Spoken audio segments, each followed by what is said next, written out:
اور مسلسل مجھ پر دباؤ ڈال رہے تھے کہ میں شادی پر رضامند ہو جاؤں۔ یہ بات جب میں نے لطیف کو بتائی وہ بے چین ہو گئے اور بضد ہوئے کہ میں ان سے کورٹ میرج کر لوں ورنہ ہمیں عمر بھر جدا رہنا پڑے گا۔ میں نے کہا ایسے کیسے ہو سکتا ہے، میرے والدین پر تو بہت بری گزر جائے گی جبکہ ان کا کوئی قصور بھی نہیں ہے، میرا اور تمہارا بھی تو کوئی قصور نہیں ہے۔ اس نے جواب دیا، دیکھو اب وہ پرانا زمانہ نہیں ہے، جب ہم شادی کر لیں گے تو کچھ دن ضرور ہمارے والدین خفا رہیں گے، بالآخر وہ مان جائیں گے۔ اگر تم نے بے وقوفوں کی طرح گونگی گائے بن کر مرضی سے سر ہلا دیا تو یاد رکھنا نہ عمر بھر تم کو چین ملے گا اور نہ ہی میں جی پاؤں گا۔ ذرا ہمت سے کام لو، میں تم سے کوئی جہیز کوئی مادی فائدہ تو نہیں مانگ رہا، میں بھی تو صرف تم سے تم ہی کو مانگ رہا ہوں۔ الغرض ایسی باتیں کر کے اس نے مجھے اپنا کر لیا اور میں اس کے ساتھ کورٹ میرج پر تیار ہو گئی۔ اس طرح ہم دونوں نے اپنے والدین سے چھپ کر اور ان کی مرضی کے بغیر شادی کر لی۔ نکاح کے بعد میں نے اپنے والدہ کو فون پر اطلاع کی کہ میں نے لطیف سے نکاح کر لیا ہے۔ اس کے بعد میں والدین کے گھر جانے کے بجائے لطیف کے ساتھ اس کے دوست کے گھر چلی گئی۔ 3 دن کے اندر لطیف نے کرائے کا مکان ڈھونڈ لیا اور ہم اس میں ساری دنیا سے الگ تھلگ سکون سے رہنے لگے۔ دن میں وہ میرے پاس رہتے، صبح ناشتہ کر کے آفس چلے جاتے، واپسی رات 8 بجے تک ساتھ رہتے اور رات کا کھانا کھا کر اپنے والدین کے گھر چلے جاتے۔ وہ کہتے تھے کہ ابھی ان کے والدین کو اس نکاح کی خبر نہیں ہونی چاہیے ورنہ وہ ہم کو جدا کرنے کے در پہ ہو جائیں گے۔ میں ان کے ہر کہے پہ عمل کرتی تھی تاکہ ہماری اس نام ہموار سی زندگی میں اور زیادہ پیچیدگیاں پیدا نہ ہوں، کیونکہ معاملہ نیا نیا ہوتا ہے تو دشمنی اور مخالفت کی شدت بھی زیادہ ہوتی ہے۔ میں ہر رات تنہا گزارتی تھی، پھر بھی خوش تھی کہ جس کو چاہا وہی میرا جیون ساتھی ہے۔ مجھے ان پر اور ان کو مجھ پر اعتماد تھا، تبھی میں نے بھی کبھی ان کے گھریلو معاملات معلوم کرنے کی کوشش نہ کی۔ نکاح کے 10 ماہ بعد ان کو سعودی عرب میں اچھی تنخواہ کے عوض سروس مل گئی۔ وہ جانے سے پہلے میرے والدین سے معافی تلافی کر کے مجھے ان کے پاس چھوڑ کر چلے گئے اور وعدہ کر گئے کہ جلد بلواؤں گا۔ ماں آخر ماں ہوتی ہے۔ والد صاحب کی مخالفت کے باوجود امی نے مجھے گھر میں رکھنا قبول کر لیا۔ 5 ماہ بعد لطیف نے مجھے اپنے پاس بلوا لیا اور وہاں جا کر گھر بار، آرام، سکون، سکھ چین سب کچھ پا لیا۔ ہم دونوں بہت خوش و خرم زندگی گزار رہے تھے کہ اچانک مجھے خط ملا جو میرے خطوط کے ساتھ تھا۔ جب پاکستان میں تھی روزانہ ان کو خط لکھتی تھی اور وہ بھی مجھے روز کا احوال تفصیل سے رقم کر کے بھیجا کرتے تھے۔ یہ سارے خطوط میں ساتھ لے آئی تھی۔ جب لطیف آفس چلے جاتے اور میں فارغ بیٹھتی تو ان خطوط کو بار بار پڑھتی تھی۔ ایک روز میں نے بیگ نکالا اور اسے بستر پر الٹ دیا۔ یہ بیگ لطیف کا تھا۔ ان میں ایک اجنبی لفافہ دیکھ کر اسے کھول کر پڑھ لیا۔ شاید ان کے بیگ میں پہلے سے پڑا ہوا تھا۔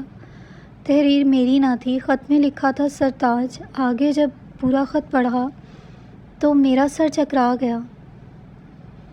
اتفاق سے اس وقت وہ گھر آ گئے۔ جو ہی وہ کمرے میں آئے انہوں نے میرے چہرے کی حالت بدلی ہوئی دیکھی، تبھی خط مجھ سے لے لیا اور کہنے لگے، یہ میرے دوست کا خط ہے جو اس کی بیوی نے پاکستان سے لکھا تھا، لیکن میں اس تک پہنچا نہ سکا۔ وہ جھوٹ بول رہے تھے کیونکہ خط میں لطیف کے بہن اور بھائی کا نام لکھا تھا اور میں اپنے شوہر کے گھر والوں کے ناموں سے واقف تھی۔ میں نے کہا سب کچھ سچ بتا دو، یہ سرتاج کہہ کر تم کو کس نے مخاطب کیا ہے؟ خط تو تمہارے گھر سے آیا ہے اور اس میں جس بچی کا ذکر ہے وہ کون ہے؟ ان سے کوئی جواب بننا پڑا۔ تبھی میں بے تحاشا رونے لگی۔ مجھے روتا دیکھ کر وہ بھی رونے لگے اور اپنی مرحومہ کی قسم کھا کر کہنے لگے، مجھ پر ظلم ہوا ہے، یہ سب میری سوتیلی ماں کا کیا دھرا ہے۔ والد صاحب شدید مالی پریشانی کا شکار تھے۔ ان کے کہنے میں آ گئے، بیوی کی بھانجی کو بہو بنا لیا جس کے ماں باپ بہت امیر تھے اور انہوں نے یہ دیکھ کر کہ لڑکا انجینئر ہے بیٹی کو جہیز میں کافی کچھ دیا۔ یہی میری بڑی ماں چاہتی تھیں۔ اب والد صاحب پچھتا رہے تھے، خالو نے ان کو کاروبار میں تو سنبھالا دیا ہے لیکن لڑکی مجھ سے عمر میں کافی بڑی ہے۔ میرے انکار پر والد صاحب خفا ہو گئے۔ اسی سال خالو ان کو حج پر لے جا رہے تھے۔ تمام رشتہ داروں کے سامنے انہوں نے کہا، اللہ تعالیٰ نے مجھے اپنے در پر بلایا ہے لیکن لطیف نے اگر شادی سے انکار کیا تو میں حج پر نہ جاؤں گا اور اس کا گناہ اسی نافرمان لڑکی کے سر ہوگا کہ مجھے حج کی سعادت سے محروم ہونا پڑے گا۔ الغرض والد نے ایسی باتیں کہیں کہ میں خود کو مجرم ٹھہرانے لگا۔ یوں میں نے ان کی خواہش کے سامنے سر جھکا دیا اور انہوں نے 1 ہفتے کے اندر میری شادی کروا دی اور پھر وہ خالو کے ہمراہ حج پر چلے گئے۔ تسلیم سے میں نے باپ کو خوش کرنے کے لیے شادی کی تھی، لیکن وہ مجھے پسند نہیں تھی، بلکہ مجھے اس سے بالکل محبت نہیں ہے۔ شادی تو خوشی کا نام ہے، میں اس سے نبھا نہیں کر سکتا تھا، مگر بادل ناخواستہ رہنا پڑا۔ وہ اور بھی نہ جانے کیا کیا کہتے رہے، میں خاموشی سے سنتی رہی۔ البتہ میرے دل و دماغ پر ایسا اثر ہوا کہ میں نے خودکشی کی کوشش کی۔ ان دنوں میرا پاؤں بھاری ہو گیا تھا، لیکن اب مجھے اس بات کی بھی کوئی خوشی نہ تھی۔ میرے اعتماد کو بری طرح ٹھیس پہنچی تھی۔ میرا سکون لٹ چکا تھا۔ وہ میرا اتنا خیال رکھتے، جس قدر مجھ سے پیار جتلاتے، اتنی ہی ہر چیز سے بیزاری ہوتی۔ سارا دن روتی رہتی یا ان سے لڑتی کہ تم نے مجھے دھوکہ دیا۔ مجھ سے نے کہا کیوں کیا؟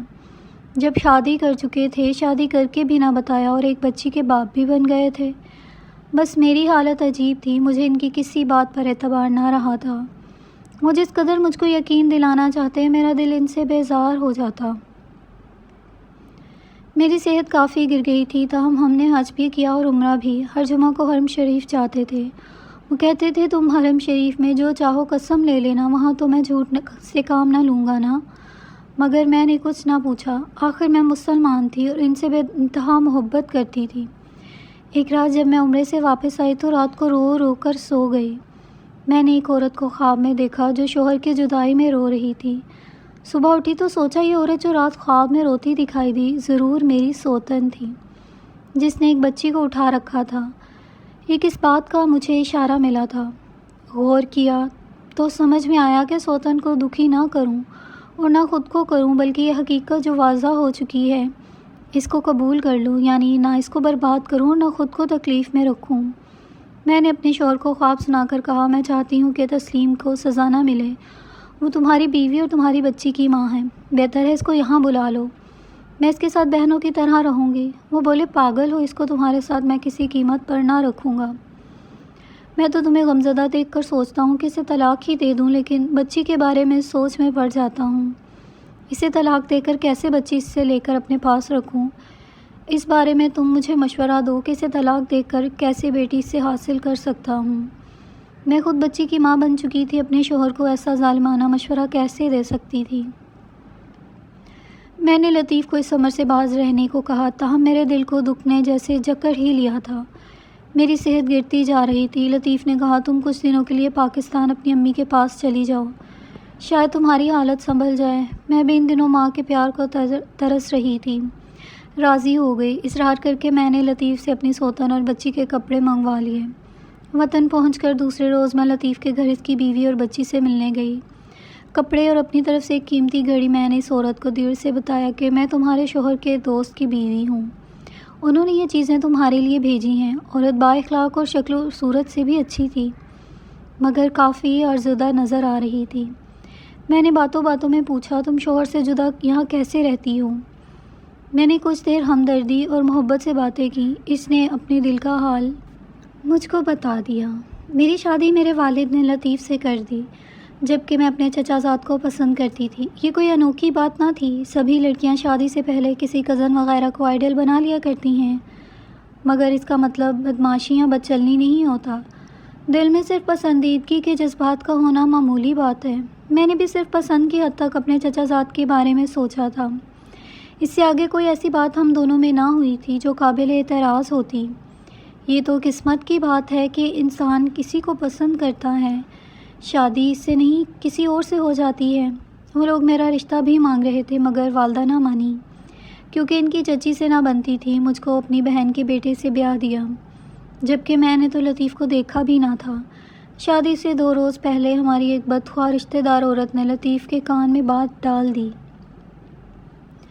کہ تسلیم اپنے چچا زاد کو پسند کرتی تھی۔ خدا جانے اس عورت کو لڑکی کا دل اجاڑ کر کیا ملے گا۔ یہ بات لطیف کے دل میں پیوست ہو گئی۔ شادی کی رات ہی پوچھ لیا کیا تم کسی اور کو پسند کرتی تھی؟ میں نے کہا نہیں، اور بات کو ٹال گئی۔ انہوں نے بھی اصرار نہ کیا کیونکہ یہ وقت اصرار کرنے والا نہ تھا، لیکن بعد میں وہ ہر وقت یہی پوچھا کرتے تھے۔ کہتے تھے ہر انسان کی ایک پسند ہوتی ہے، یہ تو فطری بات ہے۔ اگر تم کو بھی کوئی کزن پسند تھا یا وہ تم کو پسند کرتا تھا تو یہ کوئی جرم نہیں۔ شادی سے پہلے میں بھی کسی کو پسند کرتا تھا، منگنی بھی ہو گئی، پھر ٹوٹ گئی۔ زندگی میں یہ سب ہوتا ہی رہتا ہے۔ تم انکار کرو یا اقرار، مجھے معلوم ہے تم اپنے چچا زاد فہد کو پسند کرتی تھی۔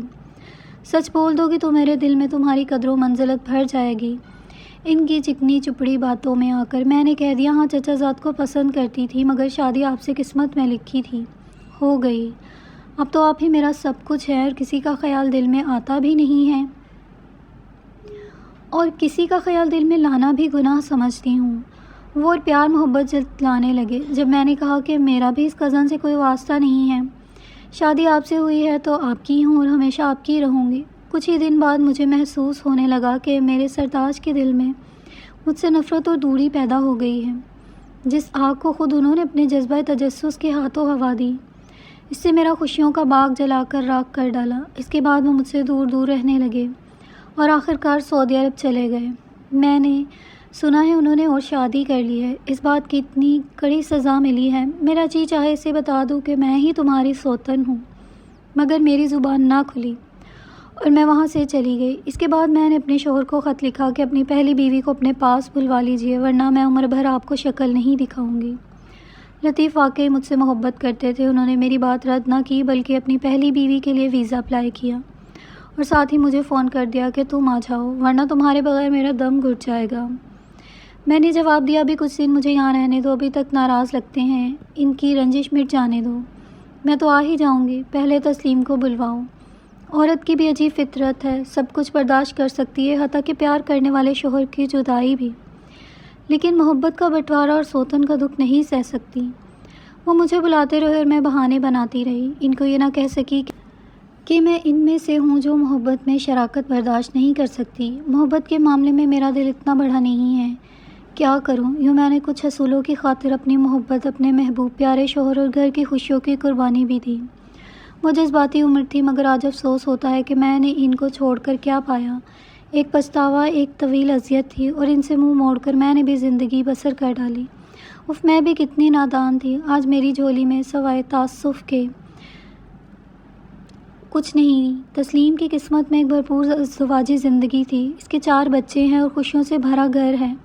میری ایک بیٹی تھی جو اعلیٰ تعلیم کی خاطر اپنے والد کے پاس چلی گئی، اور میں یہاں اپنی بیوہ ماں کے پاس ان کی خدمت کر رہی ہوں۔